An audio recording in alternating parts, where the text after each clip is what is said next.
sur un thème précis, la masculinité et la culture des hommes afro-descendants. Rien d'exotique, rien de sensationnel dans le titre. Juste un espace académique où l'on tente de décortiquer les dynamiques sociales, les représentations, les héritages culturels et les relations entre genres.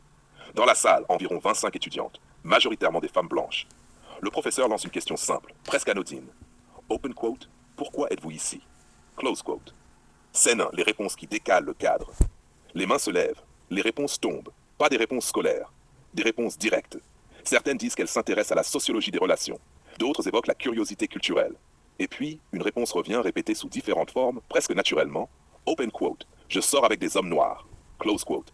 Un léger silence s'installe, pas de malaise visible, plutôt une évidence qui s'installe dans la pièce. Le professeur relance, open quote. Et pourquoi suivre ce cours alors? Close quote. La réponse arrive plus construite cette fois.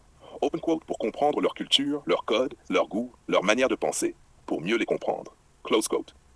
Scène 2. La phrase qui change le sens du cours. La salle ne devient pas bruyante, mais elle devient dense, parce qu'une idée implicite vient d'être posée sans être théorisée.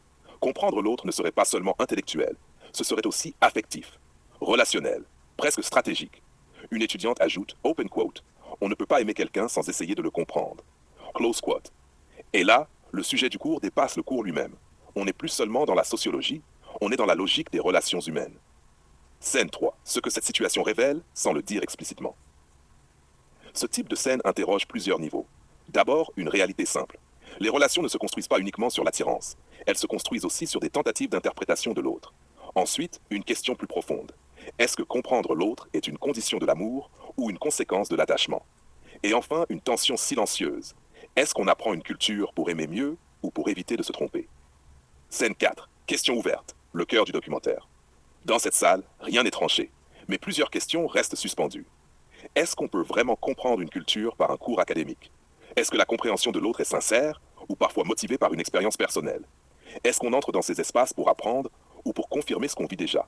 Et surtout, l'amour dépend-il de la compréhension ou la compréhension arrive-t-elle après l'attachement? Scène 5. Au-delà de la salle. Ce qui est intéressant ici, ce n'est pas seulement la salle de classe, c'est ce qu'elle reflète. Dans les relations humaines, chacun arrive avec ses expériences, ses attentes, ses projections. Et parfois, l'apprentissage ne commence pas dans les livres. Il commence dans la rencontre, dans l'autre, dans ce que l'autre déclenche en nous avant même qu'on sache le nommer. Conclusion, ouverture. Cette scène ne donne pas de réponse. Elle ouvre un espace. Celui où la compréhension de l'autre devient à la fois un objectif intellectuel et une tentative intime de réduire l'inconnu. Mais une question reste en suspens, simple et dérangeante. Open quote. Est-ce qu'on cherche à comprendre l'autre pour mieux l'aimer ou parce qu'on est déjà en train de l'aimer sans le comprendre?